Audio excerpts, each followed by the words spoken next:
Hi മക്കളെ, നമ്മുടെ main എക്സാമിന് ഏറ്റവും ഇമ്പോർട്ടൻ്റ് ആയിട്ടുള്ള ഒരു ചാപ്റ്ററിലൊന്നാണ് നമ്മുടെ സെക്കൻഡ് ചാപ്റ്റർ ആയിട്ടുള്ള നമ്മുടെ റിവർ വാലി സിവിലൈസേഷൻ, അതായത് നദീതട സംസ്കാരങ്ങൾ. നമ്മളറിയാലോ, നമുക്ക് ഇൻഡസ് വാലി, അതായത് സിന്ധു നദീതട സംസ്കാരം, ഹാരപ്പൻ എന്ന് വിളിക്കും. അപ്പോൾ ആ ഒരു ടോപ്പിക്കിലെ കുറച്ചുണ്ട് ടോപ്പിക്കുകൾ നമ്മൾ വഴിയെ മെല്ലെ മെല്ലെ ഓരോ വീഡിയോ ചെയ്തിരുന്നുണ്ട്. പക്ഷേ ഈ ഒരു ടോപ്പിക്കിൽ, അതായത് ഹാരപ്പൻ സിവിലൈസേഷൻ അല്ലെങ്കിൽ ഹാരപ്പൻ സംസ്കാരം, സിന്ധു നദി എന്ന് വിളിക്കും, അതിൽ ഒരു 2 ടോപ്പിക്കുകളുണ്ട് മക്കളെ, എപ്പോഴും എക്സാമിന് ചോദിച്ചതാണ്. അപ്പോൾ നിങ്ങൾക്ക് ഈ വളരെ കുറഞ്ഞ മിനിറ്റ് കൊണ്ട് തന്നെ ഒരു 5 മാർക്ക് അല്ലെങ്കിൽ ഒരു 4 മാർക്ക് നിങ്ങളുടെ പോക്കറ്റിലാക്കാനുള്ള ഒരു ക്വസ്റ്റ്യനുമായിട്ടാണ് സയദ് സാർ ഇന്ന് വന്നിട്ടുള്ളത്. നോക്കാം ഏതാണ് ആ ക്വസ്റ്റ്യൻ എന്നുള്ളത്. മക്കളെ, പ്രധാനപ്പെട്ട ഒരു ക്വസ്റ്റ്യനാണ്. ഒരു 5 മാർക്കിന് 2019 ഫസ്റ്റ് ടൈമിൽ ചോദിച്ചാൽ, പക്ഷേ എന്നാലും ചോദിക്കാറുണ്ട് പല തവണകളായിട്ട്. അപ്പോൾ ഈ 5 മാർക്ക് ഞാൻ വെറുതെ ജസ്റ്റ് എഴുതി വെച്ചതാണ്, അങ്ങനെ തന്നെയാണ് ചോദിച്ചിട്ടുള്ളത്. അപ്പോൾ ഇനിയും അതുപോലെ പല മാർക്കിനും ചോദിക്കാം. എന്താണ് ക്വസ്റ്റ്യൻ എന്ന് പറഞ്ഞാൽ, ഹാരപ്പൻ സംസ്കാരത്തിൽ, ഹാരപ്പൻ സിവിലൈസേഷനിലെ അവിടുത്തെ സിറ്റീസിൻ്റെ സവിശേഷതകൾ, നഗരങ്ങളുടെ സവിശേഷതകളും അതുപോലെ തന്നെ അവിടുത്തെ ജനങ്ങളുടെ ലൈഫ് ഓഫ് പീപ്പിൾ, അതായത് ജനജീവിതത്തെ പറ്റിയിട്ട് എഴുതാൻ വേണ്ടി പറയേണ്ടത്. അപ്പോൾ അതിൽ എന്തൊക്കെ പോയിന്റുകളാണ് വരേണ്ടതെന്ന് വെച്ചാൽ, ഒന്ന് അവിടുത്തെ സിറ്റികളെ പറ്റിയിട്ട്, ഒന്ന് അവിടുത്തെ നഗര സവിശേഷതകൾ. നിങ്ങളിങ്ങനെ മനസ്സിലാക്കിയപ്പോൾ ഒരു 4-5 പോയിന്റുകൾ.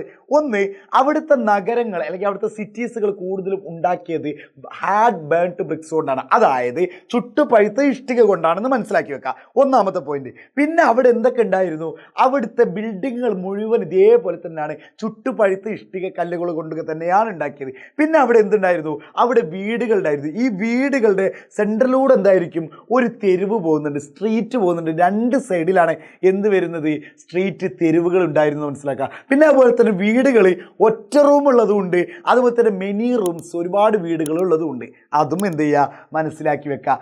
പിന്നെ ഡ്രൈനേജ് സിസ്റ്റം, അതായത് അഴുക്കുചാൽ സിസ്റ്റം ഇല്ലേ, അഴുക്കുചാൽ സിസ്റ്റം ഉണ്ടായിരുന്നു. ആ അഴുക്കുചാൽ സിസ്റ്റം നമ്മളെവിടുത്തെ പോലെ തന്നെ സ്ലാബുകൾ, നമ്മളവിടെ മൂടി വെക്കൂലേ, അതേപോലത്തെ സ്ലാബുകൾ കൊണ്ട് മൂടപ്പെട്ടിരുന്നു. അപ്പോൾ അതും എന്ത് ചെയ്യുക, മനസ്സിലാക്കി വെക്കുക. പിന്നെ അവിടുത്തെ മതാചാര പ്രകാരം മതത്തിൻ്റെ പല കാര്യങ്ങൾക്ക് വേണ്ടിയിട്ട് അവിടെ വലിയ കുളം അല്ലെങ്കിൽ ഗ്രേറ്റ് ബാത്ത് എന്നുള്ള സിസ്റ്റം ഉണ്ടായിരുന്നു, അത് മനസ്സിലായില്ലേ. പിന്നെ എല്ലാ വീടുകൾക്കും ടോയ്ലറ്റുമുണ്ട്, ശൗചാലയമുണ്ട്. ഇത്ര പോയിന്റുകൾ തന്നെ ആയില്ലട. പിന്നെ അവിടുത്തെ ലൈഫ് ഓഫ് അല്ലെങ്കിൽ പീപ്പിൾ എന്ന് ഉദ്ദേശിക്കുന്ന ജനജീവിതത്തെ പറ്റി പറയുമ്പോൾ നിങ്ങൾ എഴുതേണ്ടത് അവിടുത്തെ കൃഷി രീതികളെ പറ്റി പറയാം. എന്തൊക്കെയാണ് കൃഷി രീതികൾ, ഈ പോയിന്റുകളൊക്കെ നമ്മളുടെ ഓൾറെഡി നമ്മൾ ഈ ചാപ്റ്ററൊക്കെ ലൈവ് എടുത്തതാണ്, നോട്ടൊക്കെ കിട്ടിയാണ്. അതും കൂടി നിങ്ങൾ എന്ത് ചെയ്യണം, നോട്ട് ചെയ്ത് വെക്കട്ടെ. പിന്നെ അവിടുത്തെ ട്രേഡും അവിടുത്തെ ഗ്രാനറി ഓഫ് അഗ്രികൾച്ചറും ഈ കാര്യങ്ങളൊക്കെ എന്ത് ചെയ്യുക, ഒന്ന് മനസ്സിലാക്കി വെക്കുക. പിന്നെ നെക്സ്റ്റ് ക്വസ്റ്റ്യൻ ആണ് മക്കളെ. ഓക്കെ, നെക്സ്റ്റ് ക്വസ്റ്റ്യൻ ആണ് നമ്മുടെ, ഇത് നന്നായിട്ട് ചോദിക്കുന്ന ക്വസ്റ്റ്യൻ ആട്ടോ, നന്നായിട്ട് ചോദിക്കുന്ന ക്വസ്റ്റ്യൻ ആണ്. 2022 ടേം എക്സാമിന് ചോദിച്ചിട്ടുണ്ട്, അപ്പോൾ അത് മെയിൻ എക്സാമിനും ചോദിക്കുക. അതായത് നമ്മുടെ ഹാരപ്പൻ സിവിലൈസേഷൻ ഡിക്ലൈൻ സംഭവിക്കാനുള്ള, അതായത് തകരാനുള്ള റീസൺസ് എന്തൊക്കെയാണ്, എന്തൊക്കെയോ കാരണങ്ങൾ കൊണ്ടാണ് തകർന്നു പോയത്.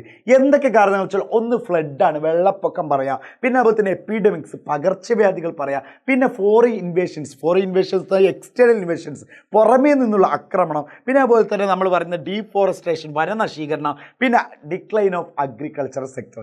ഇതൊക്കെ കാരണം കൊണ്ടായിരുന്നു നമ്മളവിടെ എന്ത് തകർന്നു പോയത് മക്കളെ, ഹാരപ്പൻ സിവിലൈസേഷൻ്റെ തകർച്ചയ്ക്ക് കാരണങ്ങളായ പ്രധാനപ്പെട്ട ഫാക്ടേഴ്സ് എന്ന് പറയും. അപ്പോൾ ഈ 2 ക്വസ്റ്റ്യൻ ഓക്കെ ആയില്ലേ, ഹാരപ്പൻ സംസ്കാരത്തിൽ 2 ക്വസ്റ്റ്യൻ ഓക്കെ ആയില്ലേ. ഇനി നമ്മൾ ഈജിപ്തിൻ്റെ വരുന്നുണ്ട്, മെസ്സപ്പൊട്ടോമിയൻ്റെ വരുന്നുണ്ട്. അപ്പോൾ തന്നെ നമ്മൾ ഈ ചാപ്റ്റർ എന്തായി, ഏകദേശം സെറ്റാക്കി കഴിഞ്ഞു. ഓക്കെ അല്ലേ മക്കളെ, ഇങ്ങനെ നമ്മൾ സെറ്റാക്കി തരും. നിങ്ങൾ സബ്സ്ക്രൈബ് ചെയ്യാത്തവരാണെങ്കിൽ സബ്സ്ക്രൈബ് ചെയ്തിട്ടോ, ഈ ഒരു ചാനൽ നിങ്ങൾക്ക് യൂസ്ഫുൾ ആയിരിക്കും. അപ്പോൾ ഹാപ്പി അല്ലേ, ബൈ ബൈ.